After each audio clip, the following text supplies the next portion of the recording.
Hi friends, मोर नाम कविता। मु विवाहित आउ मो देहर रंग गोरा आउ मोर बयस 35 वर्ष हेबो। मोर 3टा पिला अछंती। बड़ पुअर नाम साजिद आउ गोटिए आमिर 19 आउ गोटिए 18 वर्षर इमरान। मु आज आपण मानंकु एक नुआ कहानी कहिबी। कोविड पूर्वरु मो स्वामी गोटिए बंधुंक घरकु बाहा घरिया जाइथिले आउ सेठी फसी जाइथिले आउ मो 3 पुओ एका सांगरे थिलु। सेतेबेले अधिक काम भी नथिला, खाली मोबाइल रे वीडियो देखि देखि काम चालै देउथिलु। पूरा सप्ताह बिना करा करी बीतिला। मते बहुत भलो लागिला नाही, काहे कि ना मु गोटे जबनी झियो आउ मु बिना करा खाई रही पारे नाही। मु बहुत चिंतित थिली आउ दिन राति खाली खटरे सोई रही थिली। गोटे दिन मुभी रो गोटे सीन देखी मु बहुत गरम होई गली आउ मु बहुत भाबिली आउ रोषेई घरु गोटे गाजर नहीं रूम को आसिली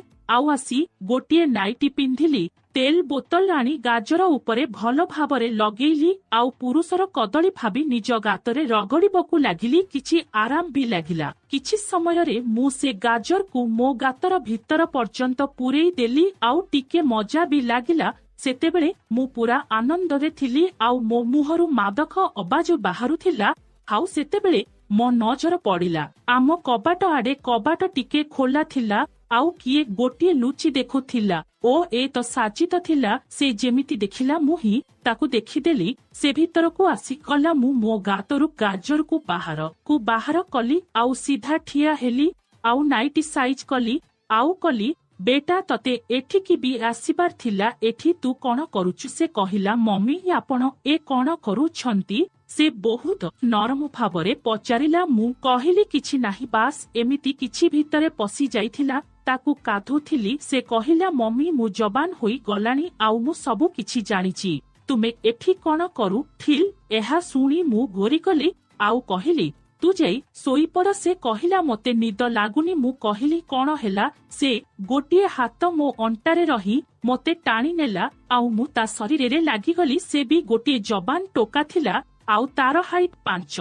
फुट 11 इंच थिला। झटका जोगु ता छाती आउ मो छाती दुईटा जाक धक्का हेला। से मो ओठरे गोटिए किस कला आउ मते कहिला, मते करिबाकू इच्छा हेउछि आउ हेबे काहाकू करिबाकू इच्छा हेउछि। मु निजको बहुत असहाय भाबुथिली। मु कहिली, मु तोर मम्मी। से कहिला, हम तुमे मोर मम्मी मु जानिछि, हेले ता आगरु तुमे गोटिए महिला। तमकू खाली निज भूख मेंटेबाकू मन हुए। मुहे कथा सुनी मते बहुत शांति लागिला आउ ता कथा भी ठीक थिला। मो गातकू कौन जणा अछि काहा कदली ता भितरे पसिछि बोली। एबे मु निजे ताकू मो बाहुरे नेली आउ ता बेखकू धरी ताकू किस करिबाकू लागिली। मु ताकू ता स्त्री परी प्रेम कली आउ से मो नाइटी खोली देला आउ बाहर को फोपाड़ी देला। से मोते बेड उपरे पूरा प्रेम रे सुआई देला आउ मो ऊपर को आसीगला। हामे दुहे स्वामी स्त्री परी प्रेम कलु। से मोर गोटिए भंडा को धरी मो आड़ को देखिला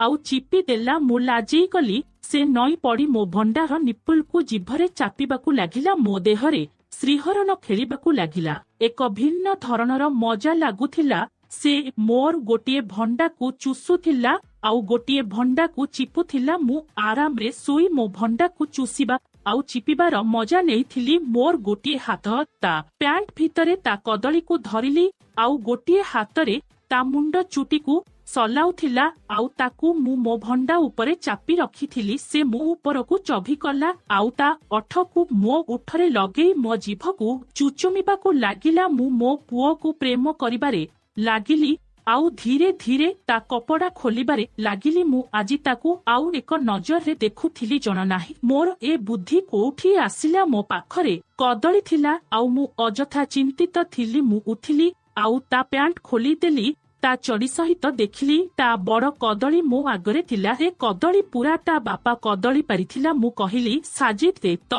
पूरा तो बापा परी। से कहिला, ह मम्मी, हेले तेते केमिति जणा कि ए तुम बापा परी? एक कथा तो खाली मु जानिछि। से कहिली, ना तुमको जेतेबेले बापा करंती मु तांकू अनेक थर तुमको करिबार देखिछि। से मो पाखकू आसिला आउ मते कहिला, सत कहिबी मु बहुत थर तुमको करिबा पई भाबिथिली, हेले साहस हेउ नथिला। मु हसिली आउ ता ओठरे गोटिए किस कली। मु ता कदली को मुखेल धरी କେନ୍ଦି ମୋ ପାଟିରେ ପୂରେଇ ଦେଲି ଆଉ ଚୁଚୁମିବାକୁ ଲାଗିଲି ଆଉ କଦଳୀ ଚୁଚୁମିବା ସହିତ ମୁଁ ସାଜିଦ୍ ଆଦକୁ ଦେଖିଲି ସେ ପୁରା ପାଗଳ ହେଇଯାଉଥିଲା। ସାଜିଦ୍ କଦଳୀ 8 ଇଞ୍ଚର ଥିଲା ଆଉ ପୁରା ମୋ ଗଳା ପର୍ଯ୍ୟନ୍ତ ପଶି ଯାଉଥିଲା। ମୁଁ ପୁରା କଦଳୀକୁ ମୋ ପାଟିରେ ପୂରେଇଥିଲି ଆଉ ସେଥିପାଇଁ ମୋ ନିଶ୍ୱାସ ଅଟକି ଯାଉଥିଲା। ସେ ମୋ ମୁଣ୍ଡ ଉପରେ ହାତ ରଖି ମୋ ମୁହଁକୁ ତା କଦଳୀ ଉପରେ ଦାବିବାକୁ ଲାଗିଲା। ମୋ ମୁହଁ ତା କଦଳୀକୁ ଚୁଚୁମୁଥିଲା ଓ ତା କଦଳୀ ମୋ ଗଳାରେ ଫସିଥିଲା। ଏକରା କିଛି ସମୟ ପାଇଁ ଚାଲିଥିବ। ସେତିକି ବେଳେ ମୋତେ ଜଣା ପଡ଼ିଲା ତା ବୀଜ ମୋ ପାଟିରେ ବାହାରୁଥିଲା। ପୁରା ବୀଜ ମୋ ପେଟକୁ ଯାଉଥିଲା। ଯେତେବେଳେ ସେ ମୋତେ ସବୁ ରସ ପିଆଇ ଦେଲା ସେ ମୋ ମୁଣ୍ଡକୁ ଛାଡ଼ିଲା ଆଉ ତା ହାତରୁ ମୋ ମୁଣ୍ଡ ଖସିବା ମାତ୍ରେ ମୋତେ ଟିକେ ଆରାମ ଲାଗିଲା। ସେତେବେଳେ ମୋତେ ଟିକେ ଭଲ ଲାଗିଲା ଆଉ ତା ବୀଜ ସବୁ ମୋ ପେଟ ଭିତରେ ପଶିଗଲା। ଆଉ ସେ ମୋତେ କହିଲା ମମି ତୁମେ କଣ କଦଳୀ ଚୁସିଲ? ମୁଁ ଟିକେ ହସିଲି। ସେ କହିଲା ମମି କଦଳୀ ଶାନ୍ତ ହୋଇଗଲା। ମୁଁ ତାକୁ କହିଲି ମୁଁ ଅଛି ନା। ଏହା କହି ତା କଦଳୀ ପୁଣି ମୋ ପାଟିରେ ନେଲି। ତା କଦଳୀରେ ବୀଜ ଲାଗିଥିବାରୁ କଦଳୀ ବହୁତ ଚିକଣ ଥିଲା ଆଉ ମୁଁ ସେ ସବୁ ଚାଟି ସଫା କଲି। ଆଉ କିଛି ସମୟରେ ତା କଦଳୀ ପୁଣି ଠିଆ ହୋଇଗଲା। ମୁଁ ଲାଜେଇ କଲି ଆଉ କହିଲି ଏମିତି କଣ ଦେଖୁଛୁ? ସେ କହିଲା ମୁଁ ଏତେ ଦିନ ହେଲା ଯାହାକୁ କରିବାର ସ୍ୱପ୍ନ ଦେଖୁଥିଲି ସେ ଆଜି ମୋ କଦଳୀ ଧରିଛି। ଆମେ ଦୁହେଁ ପୁରା ଲଙ୍ଗଳା ହୋଇଥିଲୁ। ମୁଁ ତା ପାଖରେ ଯାଇ ଶୋଇଲି ଆଉ ମୋ ଶରୀରର ପୁରା ଭାଗ ମୁଁ ଓଲଟା ହୋଇ ଶୋଇଲି ଆଉ ମୋ ଗାଣ୍ଡି ଉପରକୁ ଥିଲା ଗାତ ପୁରା ଚିକଣ ଥିଲା। ମୋ ନିଶ୍ୱାସ ନେବାରୁ ଗାତ ଉପର ତଳ ହେଉଥିଲା। ସେ ମୋତେ ଟିକେ ଅନେଇ ଦେଲା ଆଉ ମୋର ଗୋଟିଏ ଭଣ୍ଡାକୁ ହାତରେ ଧରି ଚିପିବା ସହିତ ନିଜ ମୁହଁ ପାଖକୁ ଟାଣିଲା। ମୁଁ ମସ୍ତ ନଜରରେ ତାହା ରକ୍ତ ଦେଖୁଥିଲି। ସେ ଜିଭରେ ମୋ ଭଣ୍ଡାର ନିପଲକୁ ଚାଟିଲା। ମୁଁ ଆହୁରି ମଜା ନେଇ ଆଖି ବନ୍ଦ କରିଦେଲି। ତାର ଏମିତି ମୋ ଭଣ୍ଡା ସହିତ ଖେଳିବା ଦେଖି ସେ ମୋ ପୁରା ଦେହରେ ଖାଲି ଚୁମା ଦେଉଥିଲା ଆଉ ମୁଁ ସିଧା ହୋଇଗଲି। ସେ ମୋ ଦେହରେ ସବୁ ଜାଗାରେ ଚୁମା ଦେଲା। ପ୍ରଥମ ଛାତି ନାହିଁ ଅଣ୍ଟା ତାପରେ ସେ ସେହି ଭାଗକୁ ଆସିଲା ଯାହା ସବୁଠାରୁ ଉତ୍ତେଜିତ ଥିଲା। ସେ ମୋ ଗାତର ଉପର ଭାଗକୁ ମୁହଁ ଲଗେଇ ମୋ ଦେହର ଉତ୍ତେଜନାକୁ ଆହୁରି ବଢ଼େଇ ଦେଲା। ସେ ମୋ ଗାତରେ ଜିଭ ଲଗେଇ ଚାଟିବାକୁ ଲାଗିଲା। ମୋ ମୁହଁରୁ ଆର ଶବ୍ଦ ବାହାରୁଥିଲା। ମୁଁ ନିଜକୁ ସମ୍ଭାଳି ପାରୁ ନଥିଲି। ମୁଁ ତଦପୁଥିଲି। ସେ ମୋର ଗାତରେ ଗୋଟିଏ ଆଙ୍ଗୁଳି ପୂରେଇ ଆଗ ପଛ କଲା ଆଉ ତା କଦଳୀ ମୋ ଗାତରେ ଗରମ ଗରମ ଲାଗିଲା। ସେ ମୋ ଅଣ୍ଟାକୁ ଧରିଲା ଆଉ ଗୋଟିଏ ଧକ୍କା ଦେଲା ଆଉ ତା କଦଳୀ ମୋ ଗାତର ପୁରା ଭିତରକୁ ପଶି ପଶି ଚାଲିଲା। ଗୋଟିଏ ସମୟରେ ମୁଁ ଦେଖିଲି ତା କଦଳୀ ପୁରା ମୋ ଗାତର ପଶି ଯାଇଥିଲା। ମୋତେ ଜଣା ବି ପଡୁ ନଥିଲା। ମୁଁ ସାଜିଦକୁ ଦେଖିଲି ସେ ହସୁଥିଲା। ମୁଁ ତା ଚୁମ୍ବନକୁ ଦେଖି ମଜା ନେଇଥିଲି। ସେ ମୋତେ ତା ବାହୁରେ ଧରି କିସ୍ କରିବାରେ ଲାଗିଲା। ସେ ମୋତେ ପୁରା ଜୋରେ ଜୋରେ କରୁଥିଲା। ମୁଁ ବି ମୋ ଅଣ୍ଟାକୁ ଉପରକୁ ଉଠେଇ ଉଠେଇ ତା କଦଳୀକୁ ମୋ ଗାତରେ ନେଉଥିଲୁ। ପୁରା ରୁମକରା କରି ଶବ୍ଦରେ କମ୍ପି ଉଠୁଥିଲା ଆଉ ମୋ ମୁହଁରୁ ଅଲଗା ଅଲଗା ଶବ୍ଦ ବାହାରୁଥିଲା। ଯେବେ ମୁଁ ମୋର ଦୁଇ ଗୋଡ଼କୁ ତା ଅଣ୍ଟାରେ ଚାପି ଦେଲି ତା କଦଳୀ ବିନା ରହିବାରେ କରୁଥିଲା। ଯେତେବେଳେ ତା କଦଳୀ ପୁରା ମୋ ଗାତରେ ପୁରା ଯିବା ଆସିବା କରୁଥିଲା ମୋ ଗାତର ପରଦା କାଟୁଥିଲା। ସେ କରାରେ ମୋତେ ଏତେ ମଜା ଲାଗୁଥିଲା ଯେ କଣ କହିବି। ପାଖାପାଖି 30 ମିନିଟ୍ ଧରି ମୋର ଏମିତି କରିଲା ପରେ ସେ ସ୍ପିଡ ବଢାଇଲେ। ଧୀରେ ଧୀରେ ତା ଧକ୍କା ତା ମମିର ଗାତରେ ଗତି ବଢାଉଥିଲା। ଆହ ଆହ ମୁଁ ମଜା ନେଇଥିଲି। ମୁଁ ବହୁତ ପ୍ରେମରେ ତାକୁ ଦେଖୁଥିଲି ଆଉ ଭାବୁଥିଲି ଏବେ କିଛି ବର୍ଷ ତଳେ ସେ ଜନ୍ମ ହୋଇଥିଲା ଆଉ ଏବେ ସେ ଏତେ ବଡ ହୋଇ ଗଲାଣି ହିଁ ସେ ନିଜ ମମିକୁ କରୁଛି। ସେ ମୋ ଭଣ୍ଡା ଉପରେ ମୁଣ୍ଡ ରଖି ଶୋଇଥିଲା ଆଉ ମୁଁ ତା ମୁଣ୍ଡକୁ ଆଉସୁଥିଲି। ତାପରେ ଆମେ ପୁଣି କୁଣ୍ଢା କୁଣ୍ଢି ହେଲୁ ହେଲେ ଆମେ ଲଙ୍ଗଳା ଥିଲୁ। ମୁଁ ଦେଖିଲି ତା କଦଳୀ ଛଡିଲା ପରେ ପୁରା ସୁକୁଟି ଯାଉଛି। ମୋ ଗାତରେ ତା ବୀଜ ଲାଗି ଚାମକୁଛି।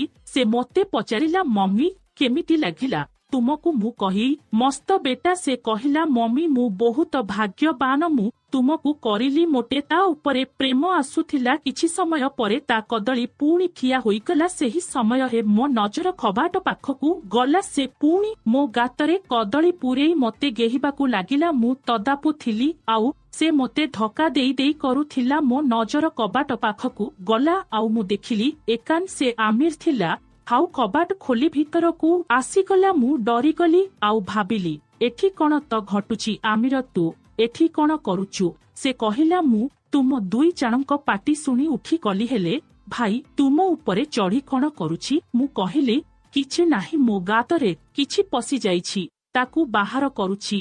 ମମି ମୁଁ ବଡ଼ ହୋଇ ଗଲାଣି ଭାଇ ତୁମକୁ କରୁଛି।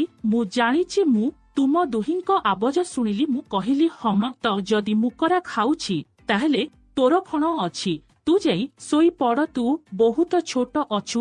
ସେ କହିଲା କଣ ଭାଇ ମୁଁ କାହିଁକି ନୁହେଁ, ମୁଁ ତୁମକୁ ବାପାଙ୍କ ଠାରୁ କରା ଖାଇବାର ଦେଖିଛି। ଯଦି ଭାଇ ତୁମକୁ କରିପାରୁଛି ମୁଁ ବି ତୁମକୁ କରିପାରିବି। ମୁଁ କହିଲି ହଁ ମୋତେ ବି ତୋ ଠାରୁ କରା ଖାଇବାର ଅଛି। ତୁ କପଡ଼ା ଖୋଲ। କଣ ଏମିତି କପଡ଼ା ପିନ୍ଧି କରିବୁ ଯେଉଁଥିରେ? ମୁଁ ଲାଜି ହସିବାକୁ ଲାଗିଲି ଆଉ ପୁଣି ସାଜି ବି ହସିବାକୁ ଲାଗିଲା। ଆଉ ଆମିର ବି ଲାଜି ଗଲା। ସେ ବି କପଡ଼ା ଖୋଲି ଆମ ପାଖକୁ ଆସିଲା, ହେଲେ ତା କଦଳୀ ଏବେ ବି ଠିଆ ହୋଇ ନଥିଲା। ମୁଁ ତାକୁ ଖଟରେ ବସେଇ ତା କଦଳୀ ଚୁଚୁମିବାକୁ ଲାଗିଲି। ଆଉ ତାପରେ ସାଜିଦ୍ କହିଲା ମମି କବାଟ ପାଖରେ ଦେଖିଲି। ମୁଁ ଦେଖିଲି ଇମ୍ରାନ୍ ଠିଆ ହୋଇଥିଲା। ମୁଁ କହିଲି ଓହ ଏବେ ଆସିଗଲା। ଆଉ ଆମେ ସମସ୍ତେ ହସିଲୁ। ମୁଁ କହିଲି ଆସେ ପୁଅ ତୁ ବି ଆସେ ସାଙ୍ଗମାନେ। ଏହିପରି ମୁଁ ମୋ ତିନି ପୁଅଙ୍କ ଠାରୁ ରାତି ସାରା କରା ଖାଇଲି। ଏବେ ସେ ତିନି ଜଣ ମୋ ସ୍ୱାମୀ ସହିତ ମୋତେ ବି କରୁଥିଲେ। ଯେତେବେଳେ ମୋ ସ୍ୱାମୀ ମୋତେ କରୁଥିଲେ ଆଉ ରାତିରେ ଶୋଇ ପଡୁଥିଲେ ମୁଁ ଉଠି ତାଙ୍କ ପାଖକୁ ଚାଲି ଯାଉଥିଲି। ତେବେ ସାଙ୍ଗମାନେ ମୋର ଏହି କାହାଣୀ କେମିତି ଲାଗିଲା କମେଣ୍ଟ କରି ଜଣାଇବେ।